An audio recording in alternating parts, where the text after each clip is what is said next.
All right, everybody, welcome. Hope you all got some nice sweets, so you'll be able to stay awake with all your sugar rush. And then I'll do CPR when you die of a sugar coma afterwards.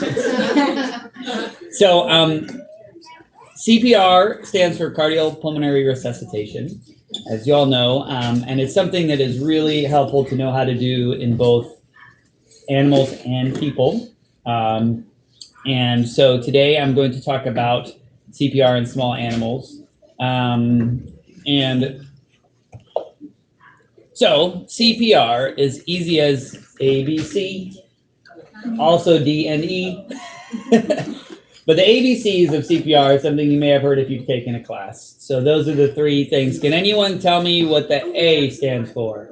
Airway. Airway. Okay. B. Breathing.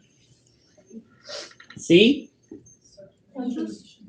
Circulation or compressions. It's either, I've seen it both ways. So I put compressions, but it's for the circulation. How about D? Drugs. And how about E? There's a last thing. What do we kind of want to do once we've done all that stuff? Evaluate. ECG and evaluate. So we got to see if we're doing anything, if we got them back or not. So the ABCs are the simple things, and then the D and E would be in a clinical setting, right? So that's why they're in parentheses. So the airway. So first we must establish that the patient has a patent or open airway.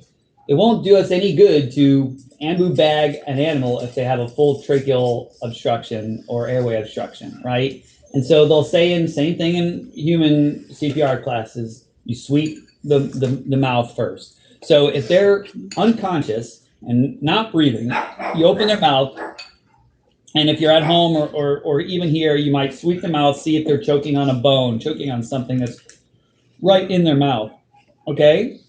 But here, we'll be able to use a laryngoscope. So if they're unconscious, we'll open their mouth, pull their tongue out, and use the laryngoscope to look and see if there's anything obvious.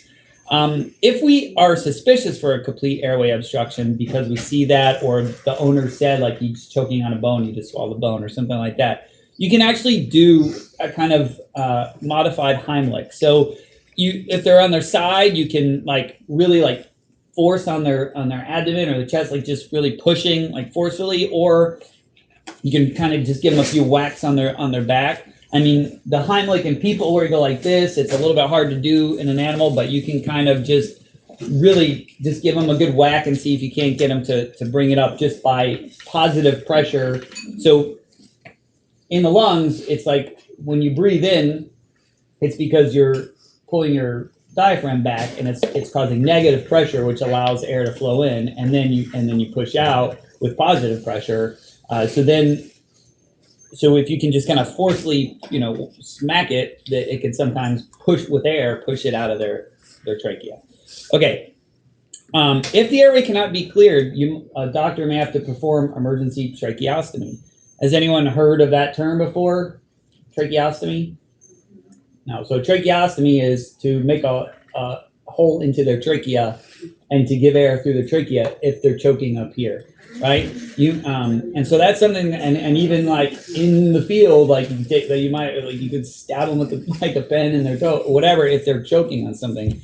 But that's an emergency procedure, and you have very little time. I personally have had experience with this. You have very little time if they cannot breathe. I mean, you're talking like 60 seconds or they'll die. So you have to just do it as fast as you can. But then if no airway obstruction is present, if they're in cardiac arrest and there's no airway obstruction, and then we intubate, right? If we're here. At home, you're going to have to breathe for them. And so Casper, she's getting that ready. That's fine. So in this picture here, that is what a tracheostomy looks like. This is the tracheal ring that they've got these little stay sutures to kind of pull it open, and then this is the tracheostomy tube. It's just a small little tube, a couple inches long, and then this is the ambu bag that you attach to it that you can breathe for. Okay. All right. So then the next letter is the breathing. So obviously we need oxygen to function. Cellular function requires oxygen. So if we're not getting extra oxygen for any short amount of time, you can die. So once we've got the airway established, we give them oxygen. At home, again, like if you're just in a emergency situation, not in a clinical setting, you're going to just give them breaths, by putting your mouth in them. But here, we're going to hook up either the anesthetic machine with oxygen only, or you actually have the ambu bag and actually run oxygen through the ambu bag, okay? And then you're going to perform positive pressure ventilation. So that means we're actually pushing the air in. What's recommended is like, if an animal just suddenly arrested, right? If you can intubate them and give them a few breaths, they can, like, it's kind of like we see in movies if they were like drowning and then they get the water up and then they spontaneously breathe. So sometimes like just getting, like triggering the brain back by getting the oxygen. So you give 2 quick breaths and just see, did that help? Are they like breathing on their own? If not, then you have to give about 20 to 30 breaths per minute. So it's like every couple seconds, you're going to give a breath. But you want to kind of hold the bag, ambu bag, or on the anesthesia machine for like 1 to 1.5 seconds. So like kind of allow like to hold the pressure a second and then let it go. So that's the breathing part. And it's the same if you're doing it by mouth. So we've got the dog. In people, obviously you can close their nose, open their mouth, and breathe directly mouth to mouth. In babies, they talk about just breathing on their entire nose and mouth because they're so small. That's actually the same in dogs. So you close their mouth and just breathe over their, like into their nose. Everybody can see the chest. So this is our little Casper dummy. So you would basically just hold their mouth shut like this and just like that. So that's how you would do it if you did not have the benefit of being intubated or at the office. Okay. So the next is compressions. And so in order to keep oxygenated blood flowing to the brain, so oxygen is needed, but if oxygen is not flowing through the body, it's not going to do any good, right? The oxygen goes in the lungs and it gets exchanged into the blood, and then the blood has to take that oxygen to the body. So if we're not having any circulation, i.e. the heart is stopped, or they're in shock and the heart is very weak and slow, then it's not getting in their brain and they'll still die. So actually circulating the blood. So see, like I said, it's compressions or circulation is both. I've seen it. So that's what the point is. And actually when we're doing, I'll just say the side note, when we're doing manual chest compressions, the reality is we're not really pumping the heart, but you're just like, what you're doing is you're actually increasing the pressure in the chest cavity, which forces the blood out of the heart. So it's not like really squishing the heart, but when we're pushing on the chest, that increased pressure just is pressure to the heart, and then it does squeeze it out. So that's why it works. And so with the patient in lateral recumbency, usually it's right lateral, but right or left, I don't think it matters that much, but generally we have them in right lateral. Because we'll be hooking up EKG too. And their head should be a little bit lower than the body if possible. And that is to allow basically the blood to more easily flow to their brain, right? So like any force that the blood has to flow against is going to reduce the effectiveness. So if their head is slightly lower than their body, the blood can flow to their brain more easily. And so perform the chest compressions with the palm of your hand. And it talked about, like, from the reference I got, 4th or 5th intercostal space. But honestly, it's just behind their elbow, like at the big part of their chest. And it will be at the costal chondral junction. So that is kind of important, which on this dog is hard to see, but it'd be right about here, right? Because the heart's here. So the costal chondral junction, where the rib bones and the cartilage is about here. So it's going to be basically in position just behind their forelimb. Okay. Important is that you need to have leverage. You're gonna get tired. Your arms are gonna get tired. You have to do this pretty quickly. So you should be standing on a stool, like unless you're on the ground. So if they're on the ground, obviously that's different. But if they're on the table, then you probably want to have like a stool so that you can really get that leverage to push. And so you're gonna take your two palms like this, and you're going to put it on their chest, just behind the arm, and you're going to go at a pretty good rate, like this, right?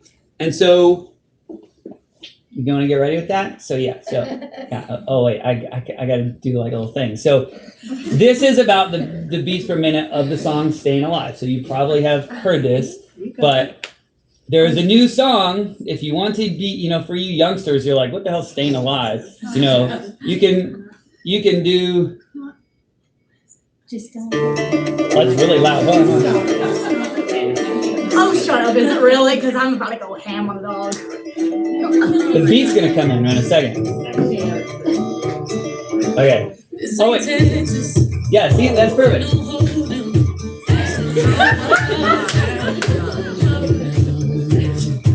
See how I'm doing it too? It's a quick thrust. That's a good beat, So if you guys, if you're too young for "Staying Alive," you got the new country Beyonce.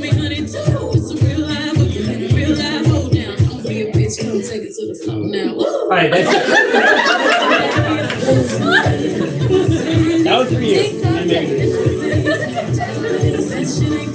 The song and forget, that's inappropriate. Inappropriate. I didn't know there was language in that song. It's Beyonce. But anyway, the point is, if you want to know how fast to go and you don't need to have a metronome, you just want to do it at about a normal heart rate, which is about 120 beats per minute. So "Staying Alive" is the tune. Now, staying alive. It's like that. So same as that, dude. So that in your head, you can help. You'll know you're doing about the right speed. It's not like essential. It's exactly 120, but that's about how fast you want to do it.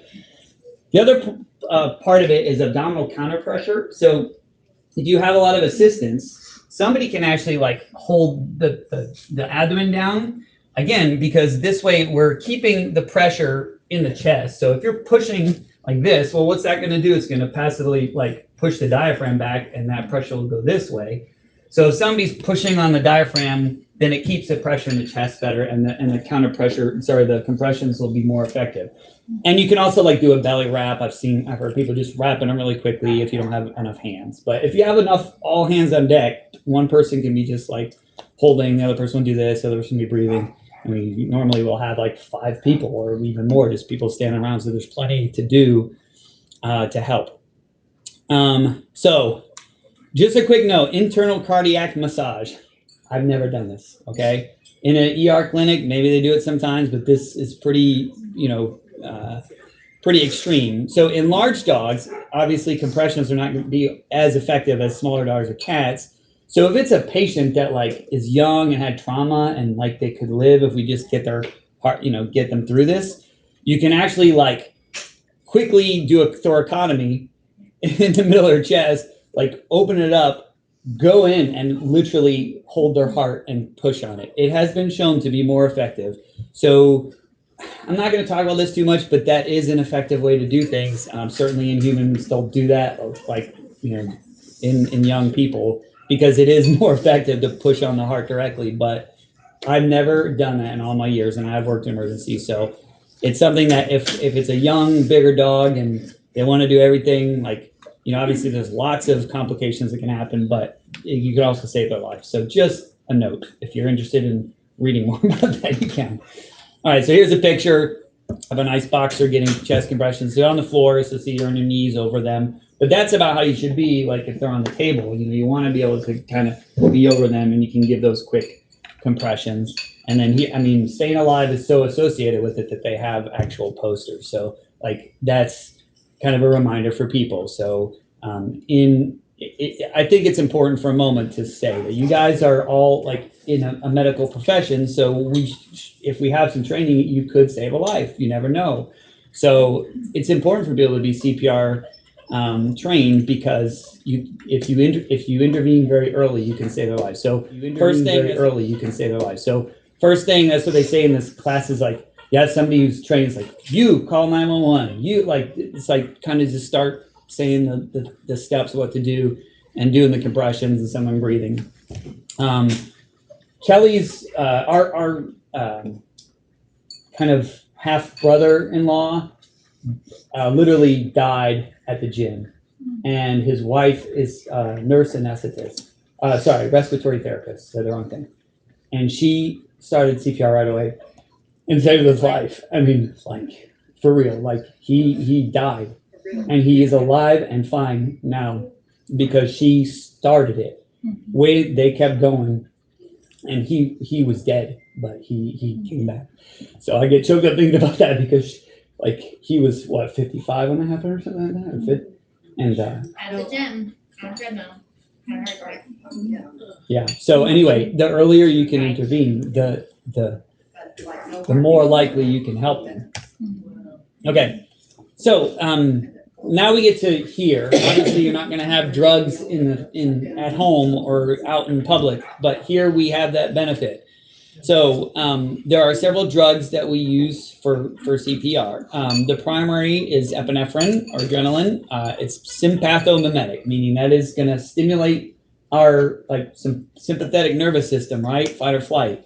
So you give this at, everybody should know this dose, please, if you're in medical, but even everyone, it's very easy. It's a mil of epinephrine per 10 pounds. So that is the IV dose that we use. So it's very easy. I mean, we have the chart and everything like that, but it's a mil per 10 pounds. Just give it. Don't be calculating it. Just giving them the dose. And then atropine also can be used, especially if it is related to kind of like one of these vagal type of things. You know, they're in anesthesia. So that's an anticholinergic. So that's blocking the parasympathetic system. So we're trying to get all the fight or flight going. And that's a little bit more of a calculation, 0.04 mg per kg, but that's the dose. But the mil per 10 pounds of epi is something that we should all kind of know. So if we have an IV catheter placed, we should give that. If we don't, you can squirt both those drugs down the ET tube at twice the volume. So it's just twice the dose because it's not going to be absorbed as well. And then if you can get a vein, or you can give it not in IV, just regular intravenous, that's ideal. But you just try to get the doses in as quickly as possible. Other medications we use, Dex SP. So everybody knows that's a potent steroid. It's for anaphylactic shock. For maybe they've got like a laryngeal swelling that's really severe, they can't breathe. So whether it's from like tons of insect bite stings, etc. It is controversial in hypovolemic shock, but definitely for anaphylactic shock or the swelling that we see, steroids can be used. Lidocaine for ventricular arrhythmias if they have a rhythm, and then of course fluid therapy. So we're trying to push their circulation, with the compressions. Well, then we need to help that out too, and especially if they're in hypovolemic shock, i.e., they're hemorrhaging. So we need to replace that. So we have, so it's for that, an acid-base balance, because when they're not breathing, their blood is going to become acidic, and it should actually force the brain to breathe as it becomes more acidic. But the fluids are going to help with that, and so we have crystalloids, which is irregular fluids, and colloids like Hetastarch, which are basically a volume expander very quickly to kind of really help with their blood volume. So epinephrine, mil per 10 pounds, probably give atropine too at the dose that we have calculated.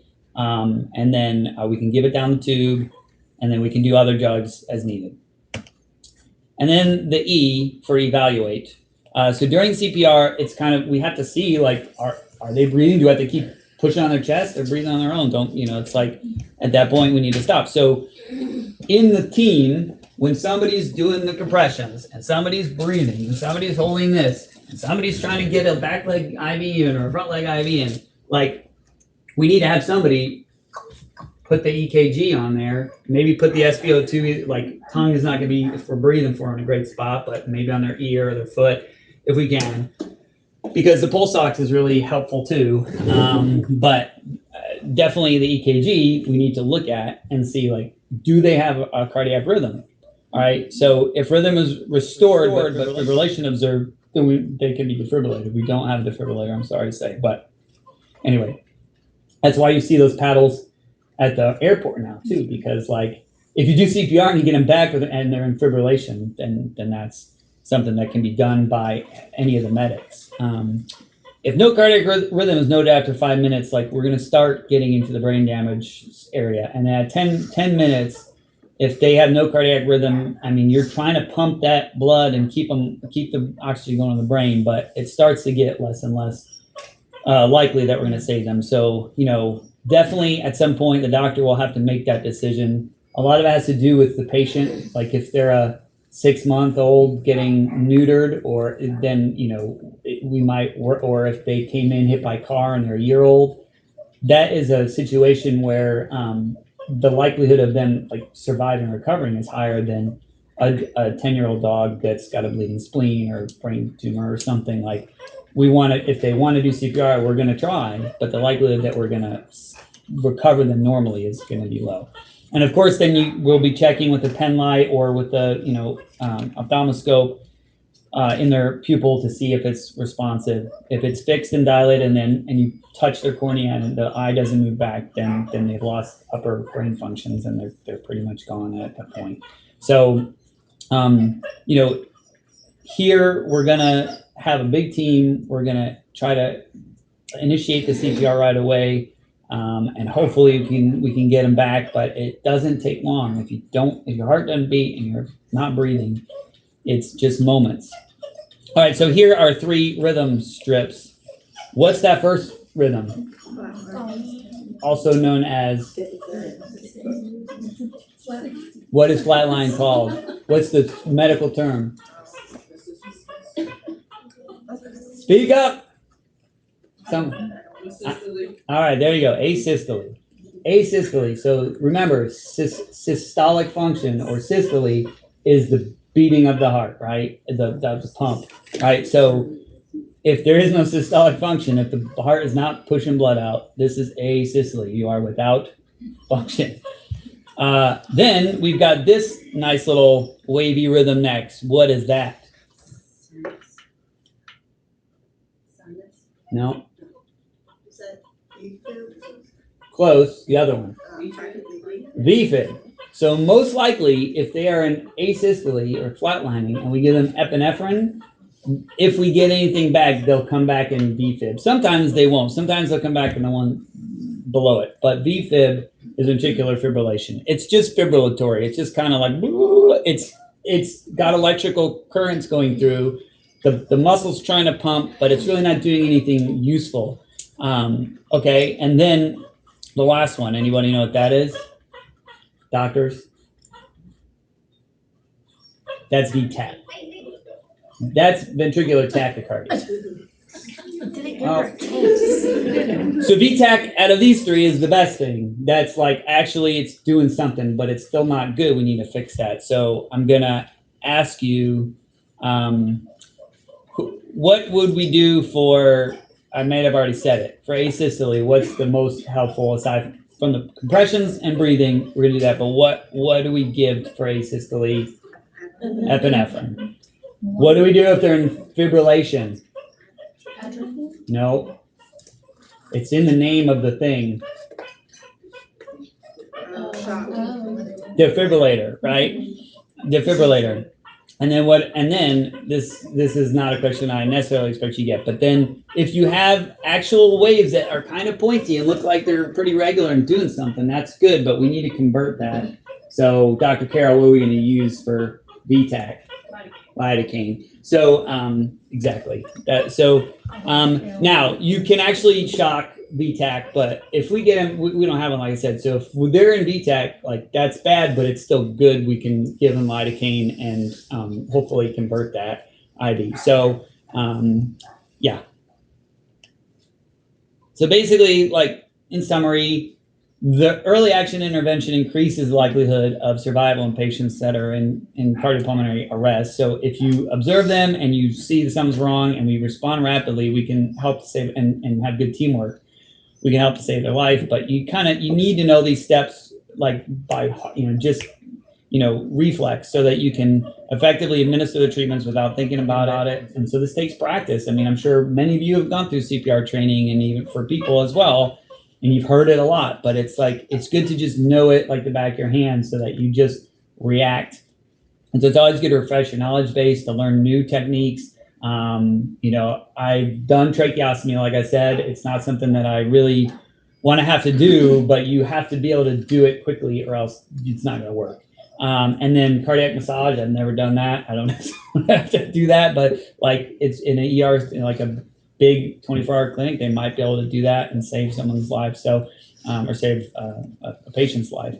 So just, you know, keep practicing. We've got Casper the dummy. The other thing which I didn't mention was like the person that's holding the belly, if we're doing this, and you know, obviously we have you know, the monitors on, but in this dog too, this has the pulse. So like we train people like who are not medical, like you put your hand, you slip it with underneath their knee, like on the middle of the leg, and you feel the femoral pulse. So that would be like the first assessment. If you have a dog that's out, it's like you can feel their pulse. Do they have a pulse? Is their heart beating? Well, we can have an EKG or stethoscope, but you're not going to have that. So you need to see, do they have a pulse? If they do, that's great. Then you might need to like just breathe for them. Or, but if they don't, or if it's very weak, then we have to do the compression. So the same thing would go be with like the abdominal compression person. They can be feeling for a pulse while we're doing that to see how surface. I just wanted to go a quick comment, and I don't know if they've changed veterinary, but I recently got recertified for human CPR, and now with humans, and this is different from the first time I got certified, they say if you're suspicious, don't worry about feeling a pulse, just start compressions right away. Mm. It's better to err on the side Right. of like doing compressions if they're unconscious. And then they wake up and say, "What? Why you put it on my chest?" You know, then you're good. So That's just, good. I don't know if that's, but you don't want to spend a lot of time trying to find the pulse. Right. I agree. That I would be mean, my every point. moment counts. So you don't want to be like, "Oh, I don't know if I can feel it," and like you're wasting like 10 or 15 seconds. So like, I agree with her. Like, you can feel for it, but don't waste a lot of time. Just initiate compressions if they're unconscious. And, so I think that was it. Yes. Well, thank you very much. Anybody have any questions? Is it the same protocol for canine? Yeah, so excellent question. Katie asked, is it the same for canine and our feline patients? And the answer is essentially yes. Like, there is some differences in how many like beats per minute a cat's normal is, but I think 120 is a pretty good rate for a dog or cat. You may not, so the big difference, there is a big difference. We do not have to do like this to a little cat. So you are still going to do this, or I've seen if they're really little, you just go like this with your, so there was actually a picture, I was gonna put it on there, I should have. But like for really small dogs and cats or puppies and kittens, you can just go like this. So, I mean, if you can literally see, like feasibly, I can squeeze their chest with my fingers, then squeeze their chest with your fingers. If it's a dog even of this size, I would still, you know, we still need to do compressions, but the bigger the dog, the more force you're gonna have to apply. But yes, so that's the only difference. I think breathing rate and compression rate is practically the same. It's about 120, and you want to do 20 or 30 breaths per minute. Those are kind of normal, like physiological rate for function. And then drug doses for epinephrine is the same. So yes, so just how you do the compression will be different in very small dogs, cats, kittens, or puppies. Okay? Good question, though. Yeah. I want to practice. And you can use Texas Hold'em now. That's the new one. That made my whole day. You all, I have snacks, little plastic snack bags and tinsel if you want to take anything home. Okay, well, we're not quite done yet, but. I know. Yeah, we're gonna. Okay, that's it. Go upstairs and get a container with one of those. All right, Dr. Trubisky, your time to shine. And if anybody wants to practice, we do have 2 Caspers. You can practice later, we'll leave them out, you know, if anybody wants to practice. Kristen, I can change that bag and put a fresh bag on, in case anybody wants to. Get it. I don't know who it is. I can't remember. We have to embrace your presence. Sit down, girl. Because everything's Take a killing look. me. I'm making you're killing me myself.